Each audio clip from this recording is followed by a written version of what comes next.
இன்றைக்கி பார்த்திங்கன்னா சுண்டலும் பச்சை பயிரும் நைட் ஃபுல்லாக ஊற வச்சு எடுத்து வச்சுருக்கேன். இதை கொடுப்போம் இன்றைக்கி இவங்க இதை சாப்பிட்றாங்களான்னு. ஓகே வாங்க,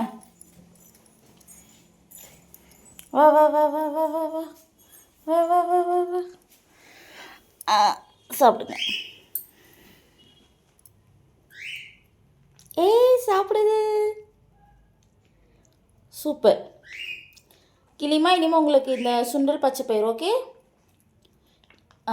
எல்லோரும் சொல்கிற மாதிரி இனி வந்து நாங்கள் சாப்பிட்ற சாப்பாடு மேக்ஸிமம் கொடுக்கறக்கு அவாய்ட் பண்ணிடுவேன். இவங்க முன்னாடி நாங்கள் சாப்பாடு சாப்பிடக்கூடாதுன்னு முடிவு பண்ணிட்டோம். ஒன்றா நாங்கள் உள்ள ரூமில் போய் சாப்பிட்டுக்கலாம், இல்லாட்டி இவங்களை கூண்டுக்குள்ள அடிச்சுட்டு நாங்கள் சாப்பிட்டுக்கலாம் அப்படின்னு முடிவு பண்ணியிருக்கோம். நிறைய பேர் சொன்னீங்க இந்த மாதிரி நம்ம சாப்பிட்ற சாப்பாடெலாம் அதுங்களுக்கு கொடுக்கக்கூடாது, சேராதுன்னு. அதனால் நாங்கள் வந்து அதெல்லாம் அவாய்ட் பண்ணலான்ட்ருக்குறோம். அவாய்ட் பண்ணிவிட்டு இந்த மாதிரி பச்சைப்பயிறு சுண்டல், தெனை, சோளக்கருது, மல்லித்தலை இந்த மாதிரிலாம் கொடுக்குறேன். இன்னும் வேறு என்னென்னலாம் இதுக்கு கொடுக்கலாம் அப்படின்னு உங்களுக்கு யாருக்காவது தெரிஞ்சிச்சுன்னா சொல்லுங்கள், நான் அதுவும் ட்ரை பண்ணுறேன். Okay bye.